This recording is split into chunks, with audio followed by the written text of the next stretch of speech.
दिखाई दे रहा चरवा जरा। बड़ी संख्या अगर निकालनी है, उसका वैल्यू निकालना है, बड़ी संख्या ढूंढना हमको है, तो क्या करेंगे? ध्यान है बहुत अच्छा से। अगर हमको बड़ी संख्या निकालनी है तो क्या करेंगे? दो संख्याओं का योग। क्या है? दो संख्याओं का योग। क्या करेंगे? उसमें दो संख्याओं का अंतर को जोड़ देंगे। दो संख्याओं का योग। तो एक का करो, हेतर कर दो, और बाद हेतर कर दो।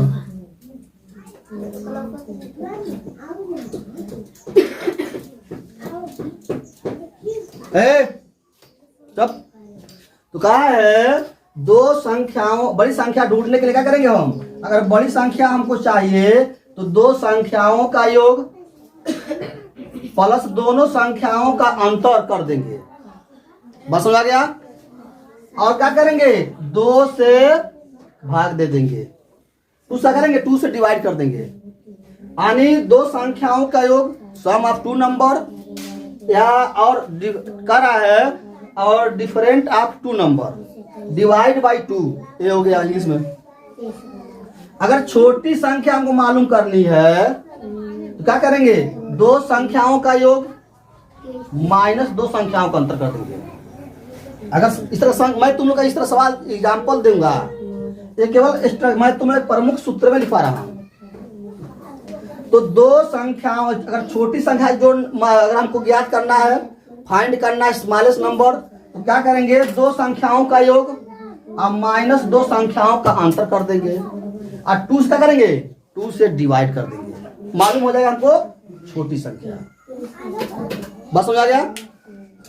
अगर हमको दूसरी संख्या मालूम करनी है, कह रहा दो संख्या दिया है, नहीं, दो संख्याओं का योग अगर मान लो 9 है, एक संख्या 2 दिया है, तो दूसरी संख्या क्या होगी? दूसरी संख्या को ढूंढने के लिए, दूसरी संख्या को निकालने के लिए हम क्या करेंगे? ध्यान देना। अगर यहां कह देगा दो, हमको दूसरी संख्या यहां कर रहा है, दूसरी संख्या पता करने के लिए दो संख्याओं का गुणनफल, मतलब कह दे कि दो संख्याओं का गुणनफल अगर 25 है और एक संख्या 5 है, तो दूसरी संख्या क्या होगी? तो इस फार्मूले को अप्लाई करेंगे। दो संख्याओं का the product of two number is 25 if one number is 5 and what will be other number. तो अगर एक संख्या, दो संख्याओं का दिया है योग, मल्टीप्लाई दिया है, मतलब प्रोडक्ट दिया है, एक संख्या उसमें दिया है, तो दूसरी संख्या क्या होगी? दूसरी संख्या निकालने के लिए दोनों संख्याओं का गुणनफल कर लेंगे। गुणनफल ऑलरेडी है ये, और उसमें पहली संख्या से क्या करेंगे? डिवाइड कर देंगे। क्या कर देंगे? पहली संख्या से डिवाइड कर देंगे, तो दूसरी संख्या मिल जाएगी। बस हो गया। अब आते हैं, अब कह रहा है प्रथम n, मतलब n माने होता है नेचुरल नंबर। प्रथम प्राकृतिक संख्याओं का योग करने के लिए फार्मूला क्या करेंगे? n इन ब्रैकेट में नेचुरल नंबर, फिर ब्रैकेट में कोष्टक में नेचुरल नंबर प्लस 1 कर और 2 से हम क्या करेंगे? डिवाइड कर देंगे, तो वह मिल जाएगा प्रथम संख्याओं का योग हो जाएगा। बस समझ में आ गया? इस पे मैं तुम लोग को क्वेश्चंस दूंगा और इससे तुम्हें याद करना है। जब तक याद नहीं करोगे ना, तब तक देखो मैथ जो है वो फार्मूला है, फार्मूले पर अप्लाई करते जाओ, मैथ अपने आप सॉल्व होते जाएगा। लेकिन ये होनी चाहिए आपको फार्मूले याद होनी चाहिए, और फार्मूले रटा नहीं जाता है, फार्मूले को रोज रोज यूज किया जाता है। सब लोग देखो यहाँ पे लिखा है प्रथम n माने होता है नेचुरल नंबर। नेचुरल नंबर माने 1 2 3 4 5 6 7। प्रथम नेचुरल नंबर पूर्ण संख्याओं का, पूर्ण संख्या हो, पूर्ण बने जो पूरी तरीके से कट जाए, पूर्ण था पूर्ण संख्या। तो प्रथम n मन प्राकृतिक पूर्ण संख्या का योग करेंगे, ठीक है। तो उसका स्ट्रक्चर क्या है, n स्ट्रक्चर यही है, इसका फार्मूला। तो n इन ब्रैकेट में n -1 करने के बाद हम क्या करेंगे, 2 से डिवाइड कर देंगे। क्या कर देंगे, 2 से डिवाइड कर देंगे। ये हो गया प्रथम रूल्स। दूसरा फार्मूला क्या है, कह रहा प्रथम n अगर सम संख्या हो, तो यहाँ पूर्ण संख्या है और यहाँ सम संख्या है, ध्यान देना, अंतर है।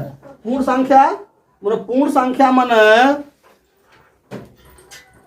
जो पूरा संख्या हो, पूर्ण हो जाए। अब जाना प्रथम n सम संख्या, सम संख्या माने जो संख्या 2 से डिवाइड हो जाती है, जिसे कहते हैं इवेन नंबर। और नेचुरल इवेन नंबर संख्याओं का योग इक्वल टू होता है, क्या होता है, n इन ब्रैकेट में n + 1। इसका स्ट्रक्चर यह है, मतलब इसका फार्मूला यह है। इस पर सब सवाल आएगा, इस पर सब आपको क्वेश्चन आएंगे। और तुम्हें समझना है कि कौन सा फार्मूला किस पे लगेगा। अब अगर प्रथम n विषम संख्या, यहाँ पूर्ण संख्या, सम संख्या, यहाँ आ गया विषम संख्या।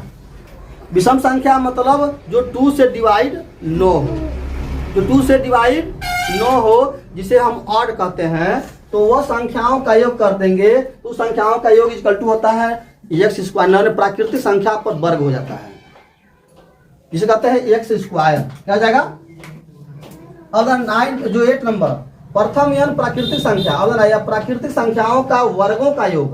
अब क्या कर देंगे, वर्ग, उसका वर्ग निकाल कर, स्क्वायर निकाल कर, स्क्वायर जब निकालेंगे तो क्या जाएगा, जैसे निकालने के लिए क्या करेंगे हम, अगर आएगा इस तरह का क्वेश्चन, तो ये स्ट्रक्चर है, जो सूत्र है, इसी फार्मूले पर अप्लाई कर देंगे। n माने प्राकृतिक संख्या 1 2 3 4 5 माने अनंत तक।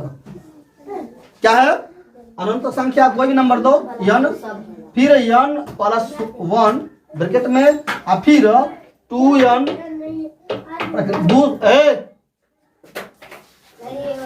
+1 करने के बाद हम 6 से क्या करेंगे, उसमें डिवाइड कर देंगे। बस हो गया। अब ना, अब 9 कह रहा प्राकृतिक संख्याओं को घनों का योग निकालने के लिए, यहाँ वर्गों का योग निकालने के लिए, यहाँ वर्गों का निकालने के लिए एक स्ट्रक्चर लगाएंगे। और घनों का, घन मन क्या होता है, क्यूब को डिवाइड करने के लिए यहाँ क्या करेंगे, n इन ब्रैकेट में n + 1 ब्रैकेट क्लोज, और डिवाइड कर देंगे 2 से, और उस पे आया तो हम 2 से क्या करेंगे, 2 से मल्टीप्लाई कर देंगे। उसमें जो इसका आंसर आएगा वह 2 से नहीं, उतना बार जो आएगा उतना बार फिर से मल्टीप्लाई कर देंगे। कोई भी नंबर आएगा उसमें फिर उस नंबर से मल्टीप्लाई कर देंगे। 10 नंबर क्या है, तो कह रहा है जो x के प्रथम, मतलब x के प्रथम नंबर, नेचुरल नंबर अपवर्तों का योग करने के लिए हम क्या करना है, अगर अपवर्तों का योग करना है, यहाँ तो प्राकृतिक यहाँ वर्गों का योग करना है, या विषम संख्याओं का योग करना है, या सम संख्याओं का योग करना है, या पूर्ण संख्याओं का योग करने के लिए, इन सबको योग करने के लिए ये स्ट्रक्चर दिया, फार्मूला दिया है। अपवर्तों का योग करने के लिए क्या करेंगे हम, x में x जो दिया है नंबर, उसमें वो क्या करेंगे, गुणा कर देंगे इसमें n मतलब प्राकृतिक संख्या, और प्राकृतिक संख्या कोष्ठक ब्रैकेट में प्राकृतिक संख्या में 1 जोड़कर और उसे 2 से भाग दे देंगे।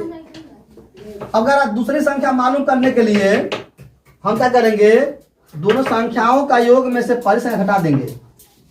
अगर हमको दूसरी संख्या मालूम करना है तो दोनों संख्याओं का योग कर देंगे और उसमें से पहली संख्या घटा देंगे, वो मिल जाएगा, दूसरी संख्या मिल जाएगा। छोटी संख्या को हमको ढूंढना है तो क्या करेंगे, बड़ी संख्याओं अब माइनस बड़ी संख्या में से हम क्या करेंगे, बड़ी संख्या और फिर दोनों संख्याओं का अंतर में से घटा देंगे। बस वगैरह। अब यहाँ देखें, बड़ी संख्या को मालूम करना है तो छोटी संख्या प्लस दोनों संख्याओं का अंतर को जोड़ देंगे, ए हो जाएगा तुम्हारा बड़ी संख्या। अब ध्यान सुनो, कह रहा है पूर्ण संख्याओं का योग करने के लिए इस फार्मूले को यूज करेंगे, सम संख्याओं को योग करने के लिए इस फार्मूले को हम यूज करेंगे। विषम संख्याओं का योग करने के लिए हम इस संख्याओं का इन फार्मूले का यूज करेंगे। प्राकृतिक यानी वर्गों का योग करने के लिए हम इस फार्मूले का यूज करेंगे। घनों का योग करने के लिए हम इस फार्मूले का यूज करेंगे। अपवर्तों को करने के लिए इस फार्मूले का यूज करेंगे हम। और दूसरी संख्या को ढूंढने के लिए हमको ये फार्मूले का यूज करेंगे। छोटी संख्या का ढूंढने के लिए हमको ये फार्मूला करना पड़ेगा और बड़ी संख्या को ढूंढने के लिए हमें ये फार्मूले अप्लाई करना पड़ेगा। अगर फार्मूले आपको याद हो गया तो बड़े बड़े सवालों को आप फार्मूले के तहत आप बहुत जल्द सॉल्व कर देंगे।